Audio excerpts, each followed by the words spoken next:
Welcome to Coffee Break with Rachel V. Hill, presented by Superbook Sports. Taking a daily look at the biggest stories in Denver sports and interacting live with you, the Coffee Break fam.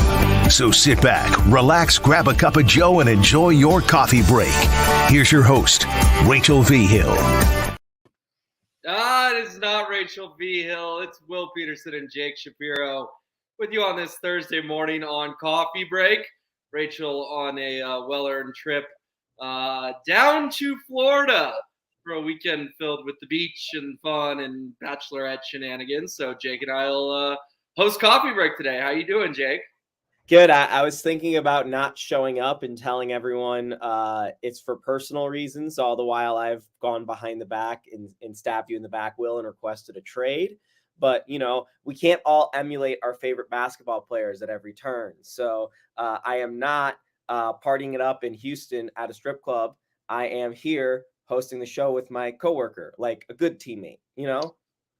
All right. Some James Harden flame throwing right out of the gate from Jake. I assume that's who it was targeted at. Based on all your clues, Houston, you know, we're not on the air, but we're on digital. I'll call it a gentleman's club. I felt like, you know, I was in one of those game shows where I eventually had to solve it. And I went, who is James Harden? Yeah. It's fantastic. I'm loving the drama, Will.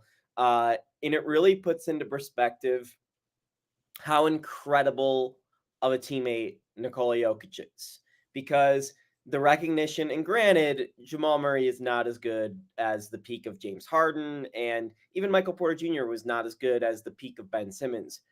But Nikola Jokic has never had these type of shenanigans, except for the case of Bones Highland, develop around him with the Denver Nuggets, whereas seemingly it's been a firestorm of changing coaches, changing players all around Joel Embiid, and it's going to end with him in an empty treasure chest. And going into this basketball season, Will, I think there's more questions about Joel Embiid after he's won the MVP than before. So I'm just looking at this situation, and I love James Harden. I think he's, you know, obviously crazy for this one, but it really makes me thankful for where we're at with both the Nuggets and the Avs, and the fact that there are legitimate benefits to when you do not skip steps when you are building and rebuilding. And I think it's a lesson that maybe the Denver Broncos could look into in terms of team building and how these KSE teams have done it. Yeah, I mean, you look at the old Thunder with Harden, Durant, and Westbrook, and it feels like all three of them have played on 10 different teams. They're all the same different guy. I don't know if you ever do the immaculate grid for basketball, but I always get Harden, Durant, and Westbrook because they've all played for a third of the league. So, yes, the Nuggets are lucky. We will hopefully get to some Nuggets talk. We will definitely get to some Avs talk. But let's start with some Broncos talk because, Jake, the Broncos have a Greg Dulcich problem. The tight end played just 11 snaps against Kansas City, and then he's not even on the field yesterday at practice. All kinds of rumblings that he may go back on IR after being on IR after only making it to the second quarter of the Raiders game. This guy was on IR twice last year, missed 7 games. Jake, he's midway through his second NFL season, and we're legitimately talking about potentially his 4th IR stint coming up. We assume the Broncos will make that official in the next day or two. What do the Broncos do with Greg Dulcich moving forward? I am getting Jake Butt flashbacks. People will remember the tight end out of Michigan who could just never get on the field, and I'm afraid Dulcich may be looking like another George Payton bust. Yeah, he's had more IR stints than touchdowns in his young career. And I said to you on Denver Sports Tonight the other day, I think a big part of this season is figuring out what Greg Dulcich is. Because of everything's gone off the rails, you can maybe hone in on Greg Dulcich, focus in on what can he add to your future. And what we're getting back every time we try to find the answer is unreliable. His body is failing him, and that's a shame. That's probably the worst thing to watch as a fan of a team is when someone's body fails them. We really don't know still what Greg Dulcich could be.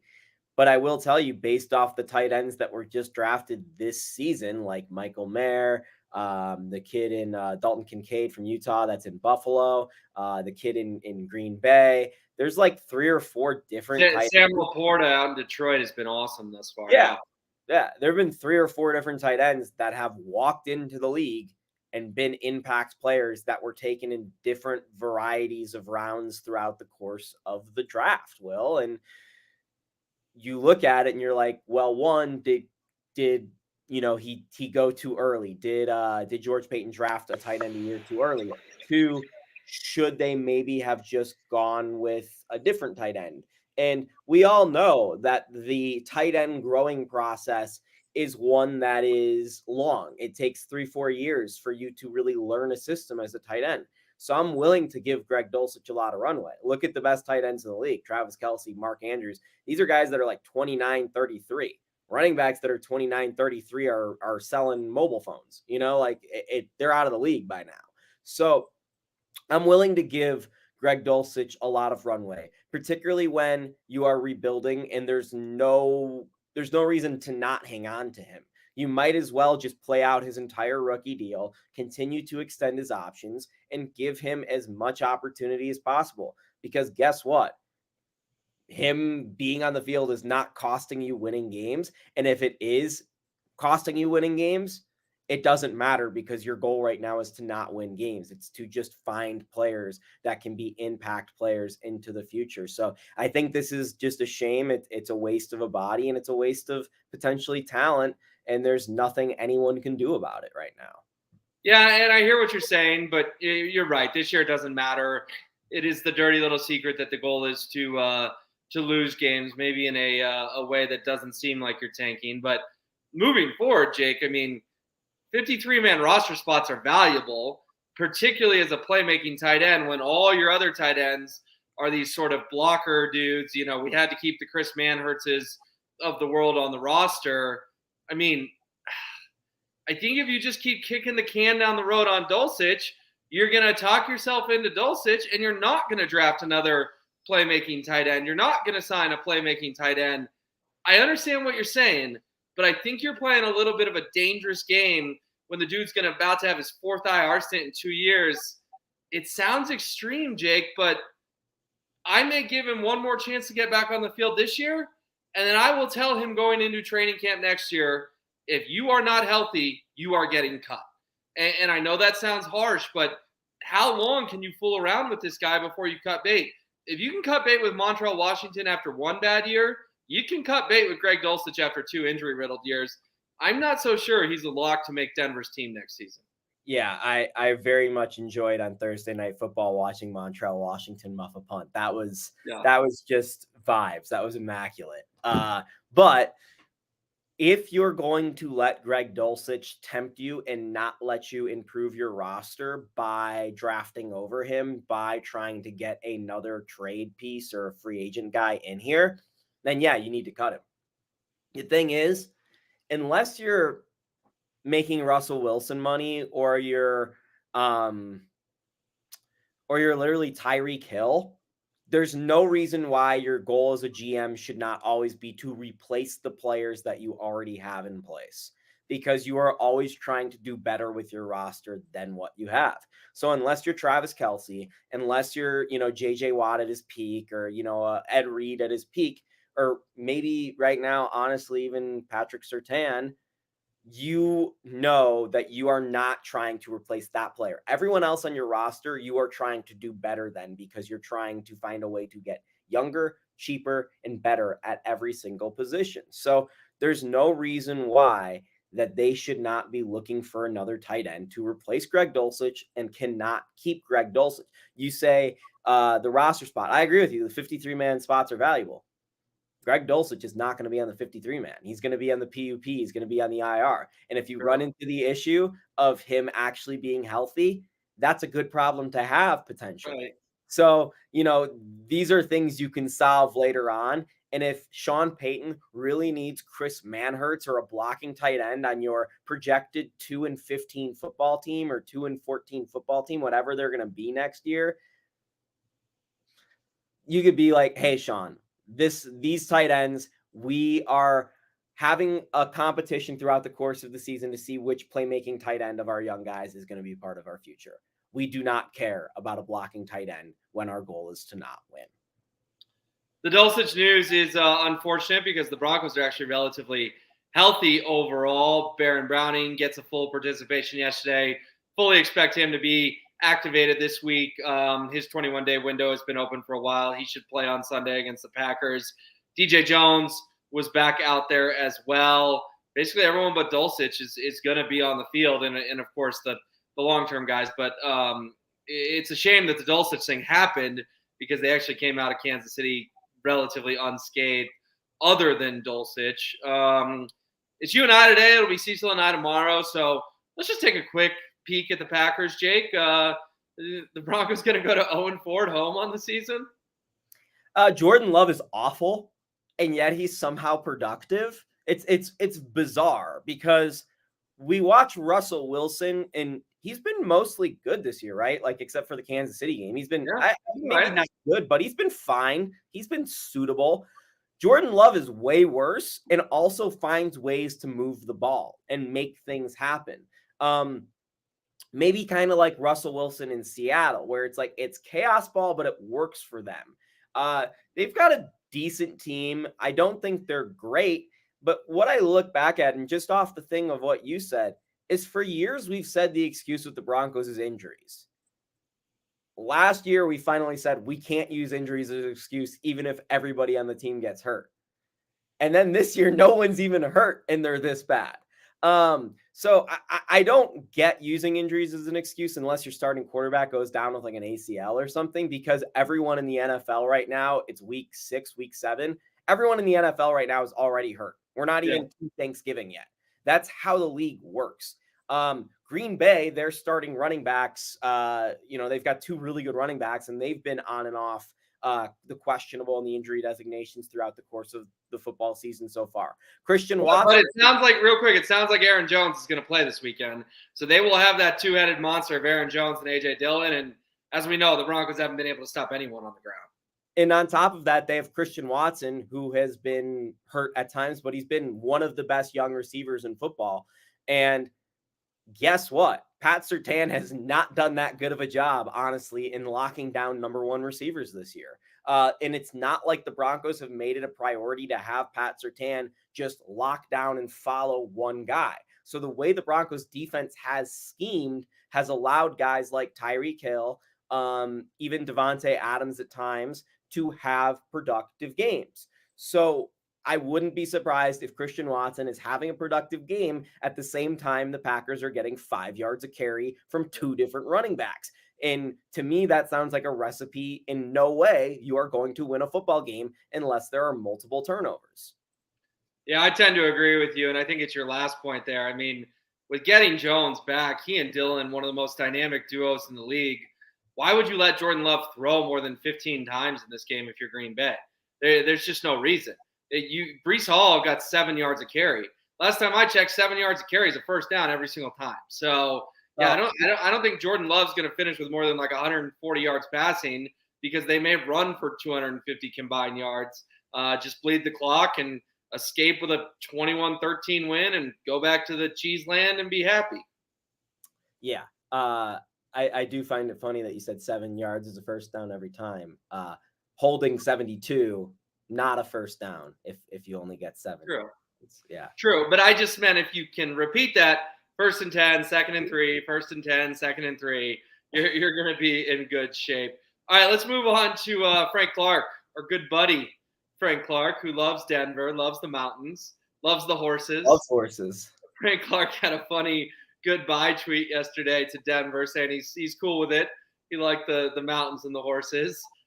Frank, we didn't love you. Your 32 snaps and your 2 tackles and 0 sacks. Sounds like he's headed back to KC, Jake. So I've got a pretty simple question for you. Does it bother you that Frank Clark is likely returning to the Chiefs? Yeah. This should really bother Broncos fans. They should be ticked off. Obviously, if you're going to the stadium to see the Broncos play next weekend against the Kansas City Chiefs, you're kind of I don't know what the correct word is for this show, but you maybe enjoy being in pain, because there's no way you're going to that stadium thinking the Denver Broncos are going to win that game. And it could be 17 in a row for the Kansas City Chiefs. But at the very least, you will get out there and be able to boo Frank Clark, who's probably going to play either his first or second game back in a Chiefs uniform in Denver. This should be like an all-time hateable figure in Denver sports history, coming in from the rival team, going, oh, we're not really rivals because they kicked your butt. I mean, we kicked your butt. I mean, they kicked your butt every single time. Yeah, I'm part of you guys now. Oh, I'm done being part of you guys now. I'm going to go back to them. I mean, them. And then I'm going to come back in here as them and beat you. So, he never, and I'm mixing up the pronouns there on purpose because it never seemed to be him dying for Broncos country, being blue and orange in his blood, right? And I understand that this is just a job for a majority of the league where they don't necessarily need to eat, breathe, live football. But that dude clearly eat, lives, dies Kansas City Chiefs. And he came here for some reason. That's completely unclear. And this is another problem I have with George Paton. Who is his scouting department where he is talking to Randy Gregory and Frank Clark and they can't get any sort of personality reading, any sort of information as to who these guys are. And by the way, I think this is happening with Samaje Perine right now as well. Like, I think this is like a systematic failure. This is not a one-off with the Denver Broncos. This has happened time and time again where they bring in a person who does not want to be here. Wants to collect a paycheck. And now Frank Clark collected a paycheck, and he's going to play for your rival team, and he's going to have a chance to win for the Super Bowl. You're right, Jake. It's embarrassing. It's like these dudes have each other on a group text, and they're like, hey, you want to get a big payday and not have to care and just lose? Just go take the Broncos money, and then you can leave and go to a contender. I mean, you realize, Jake, that Randy Gregory may play Frank Clark in the Super Bowl. And they're both going to still be collecting checks from the Denver Broncos. Chiefs-Niners is like probably the best Super Bowl odds out there right now. Maybe with the Bills, maybe with the Eagles, whatever. But it's got to be in the top 5. And it's like, George Paton, you are the laughing stock of the league. You are the joke of the league. You are the guy who just gives out free candy. You know who George Paton is? He's the guy who on Halloween leaves the giant Take One bowl on his doorstep. And Frank Clark and Randy Gregory came and dumped the whole thing into their Halloween bags and ran down the street and giggled the whole way out. I mean, George Paton should be embarrassed that he is giving out these deals. The Broncos are the laughing stock of the league. They're just letting these guys take their money, and then they get to go play for a contender elsewhere. I'm with you. I'm ticked off at, not really at Frank Clark, more so at George Paton, because Frank Clark pulled a fast one on him. Scene. Ring, ring, ring. Oh, hey, Chris McFarland. Yeah, I don't have time to talk today. Ring, ring, ring. Sane. Oh, hey, George Paton. Hold on. I gotta put you on hold. Guys, it's George on the phone. We're about to get a good deal. Yeah, George, what do you want to talk about today? If you're another GM and George Paton calls you, if you're a player in the league, George Paton's on the phone with you, whatever's about to happen to you is about to be really good. Really, really good. Chris McFarland calls you, hang up the phone, man. You are about to get robbed. I like the analogy. You've got the rare hockey football player. I know Coach Prime played baseball and football. I don't think in the history of the world we've had an NHLer and an NFLer, but Jake Shapiro tried to make it happen. I like it. Yeah, we'll be getting there. The dream of Jake Shapiro as a kid of playing all 4 sports for the Denver teams is still alive. I don't know how that's accomplishable, but one day we will make it happen. If you had to GM power rank the 4 GMs in Denver, I think it's abundantly clear who's won. It's Calvin Booth. I think Chris McFarland is probably we don't have to get into it. He's the best GM in Denver sports. He got him over the top. With McFarland, it's interesting because at what point do you start to credit McFarland rather than Sakic? And do you really still credit Sakic, who's making a lot of the bigger moves while McFarland's getting into the minutia? Either way, I would still put the Avs front office as number 1, but it's not far behind for Calvin Booth in the way they've built. The only thing is they got immensely lucky with Nikola Jokic, whereas Cal McCarr, Nathan McKinnon, top 5 picks, that should happen to your star players. And they've done a tremendous job of doing the margins, the hard work of filling in around them. Obviously, number 4 is George Payton. Number 3 is probably Bill Schmidt with the Rockies. I don't think he's done an amazing job, but working within the constraints of that ownership group, he's done an okay job, and they're clearly at least making some steps forward. And it's funny to say that while they just had their worst season ever. But if you look at their farm system, if you look at some of the young players coming up and how long they waited to have a rebuild that they desperately needed, I think they are making progress. But again, looking at other teams and coming back to the Broncos, it also tells you that, hey, if you're the Broncos and you start this rebuild now, 3 years later than you probably should have started the rebuild, it's going to have knock-on effects where 2024 is probably going to be the worst season in Denver Broncos history. All right, but let me play devil's advocate. Chris McFarland and Calvin Booth took over at the same time, more or less. Chris McFarland was the guy who let Nazem Kadri walk. Calvin Booth was the guy who got Bruce Brown here, who drafted Christian Brown, who got KCP here. One guy took a team that wasn't at a championship level and made it a championship team. And one guy took a championship team, made bad decisions, let Kadri walk, signed Nichushkin to a long-term deal. Kadri, the heart and soul, goes out the door, and Nichushkin disappears in the Seattle playoff series. That, my friend, is why Calvin Booth is number 1 and Chris McFarland's number 2. Yeah, I'm fine with that. I don't. To me, it's here and here. It's not a big deal. But I would tell you that I think a lot more went into last Avs season than McFarland's decisions. I do think the Kadri stuff was probably the biggest clear mistake that he made. But in the same sense, it's not to me a glaring issue with McFarland until we see what happens this year. Again, they have not attempted to replace the production of Gabriel Landeskog. They've kind of started to try to with Ryan Johansson, but until we see the big name that comes in here and tries to be a first line player, that's going to be the biggest knock on McFarland. But it's really hard to go out and get one of those guys, and who can plan for your team captain being maybe career injured. And that's kind of unfair to maybe judge McFarland strictly on that. But I'm with you. Booth had the guts to go and make the move that Tim Connelly never made, which was going to get a 3-and-D player in Contavious Caldwell-Pope for players that the Nuggets treasured in Will Barton and Monte Morris. Oh man, how bold to dump Will Barton. I can't believe Tim Connelly never could see that one coming. Now, I liked him, but his loyalty to Will Barton was a mistake over the years. All right, I want to sneak one quick Broncos thing in, and then we'll get to Avs home opener because I know you're going to be there tonight. Another day, another Jerry Jeudy rumor, Jake.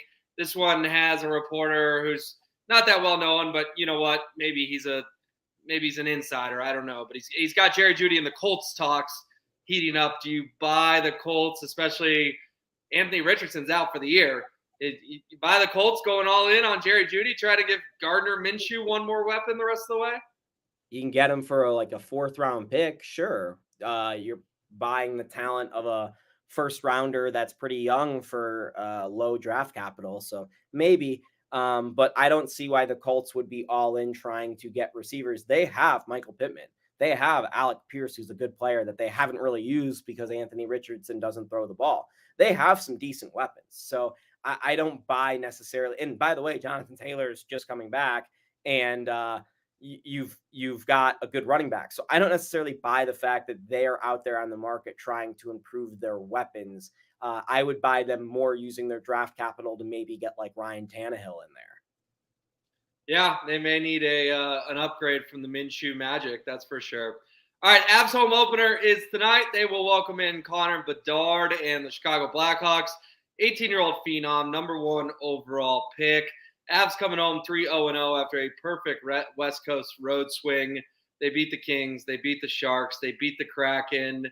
8:30 start, ESPN. It's going to be a late one, but luckily everyone in the market, if you've got cable, can watch. Jake, home opener time, baby. Little different this year than last year. Last year they were raising a banner. This year there won't be so much fanfare, but it'll still be nice to have hockey back at Ball Arena. No, it's really exciting this time of year. We've got the Avs tonight. We've got the Nuggets on Tuesday.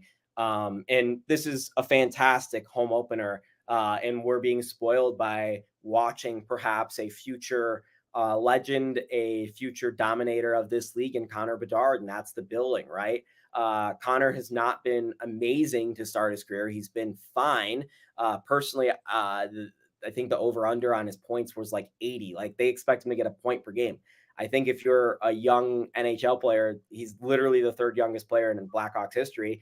If he gets 20 goals and 45 points, I think that's a success, right? Like I don't expect him to set the world on fire right away as a rookie. He is someone probably my size playing against grown men. And I say that as I am a grown man, but you know, I'm a small guy and Connor hasn't fully developed yet. So I'm excited to see that. I'm excited to see the Avs take on another team that started the season hot. The Blackhawks have been on the road their entire season. They have not had their home opener, and they're, I think, 3-1 right now. So it's a good early season little test for the Avs. I think that they should pass with flying colors, given the fact the Blackhawks are one of the worst teams in the NHL and have been the last couple of years. But again, you've got the Bedard feature. What I want to see from the Avs, at least in the next short stretch, is Artturi Lehkonen start to get going. He has had a really bad 3 games to start the season. I think Artturi Lehkonen is one of the players with Ross. He scored the other. I got to stop. No, he has scored. And Ray Ferraro, who was being a Debbie Downer about the Avs, was talking about Artturi Lehkonen's the only guy that showed up tonight. So I don't know. Maybe he didn't look good in the first 2 games, but our boy Ray Ferraro said he was fine against the Kraken. Okay. But if you look at the advanced metrics, Artturi Lehkonen's not had a great start to the season. Oh, we have advanced metrics for hockey now? Yeah. Jake Shapiro going to moneyball hockey on me. Okay, I like it. We've had for a while. His Corsi's like one of the worst in the NHL. I just don't use the terms on this. What's his blorp, Jake? What's his nerd? He's like bottom 5 in some of the replacement stats in the NHL right now, but it's 3 games in. So through 3 games. If it's the problem at Christmas, I'll talk to you then about it. Exactly. All I'm saying is he's had a little slow start to the season. And I'm looking at Artturi Lehkonen, Ross Colton, and Ryan Johansson as absolute keys to this team, to something Ray Ferraro said.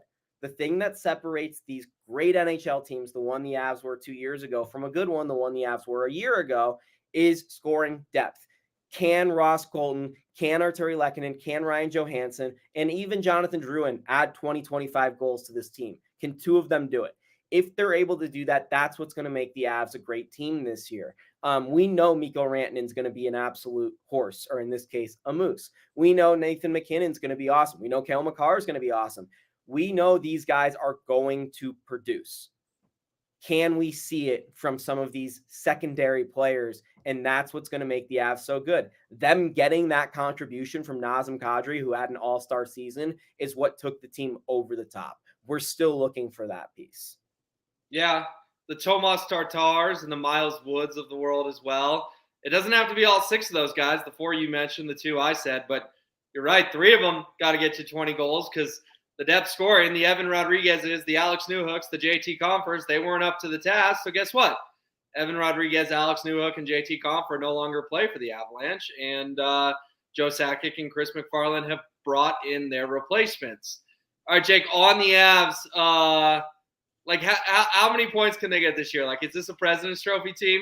I know we're so early, but I watched those first 3 games and I was like, man, you win 5-2 and 4-1 in 2 of them. And then you get 50 shots in San Jose, and the only thing that prevented you from getting hockey tacos and beating the Sharks was Mackenzie Blackwood stood on his head. Maybe early, but I think like a President's Trophy chasing team isn't out of the realm of possibility. I don't think the West is as good as people think it is. I think the division the Avs are in is a little bit better than it was the last year. So I do think it might be slightly harder for the Avs to pick up points than it has been. I think that this is not a President's Trophy team, and I don't think that it's necessarily that meaningful. I think if the Avs find a way to get first or second in the West and get home ice through the first 2 rounds of the playoffs, that would be a huge boon to the Avs.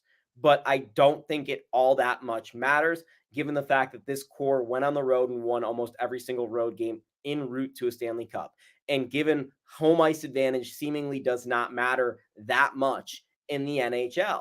So if they're going to kill themselves at the end of the season to try and get a President's Trophy. I think cooler heads are going to prevail down there at Ball Arena with Jared Bednar and the core of the team, where they are going to little bit relax towards the end of the year. And that's what they did when they won the Cup, and it worked out. So I wouldn't be surprised if they're on pace or in the running for a President's Trophy. And then towards the end of March, they kind of just go, you know what? We don't need this. Let's rest our guys. Yeah, and that thing's cursed anyway. So no need to go get that. All right. It was fun. We appreciate everyone hanging out. Appreciate all your comments. I will be back tomorrow with Cecil Lammy. Jake and myself will have you covered on that Avs game tonight at denversports.com. For Matt behind the scenes, Jake, I'm Will. Talk to you later.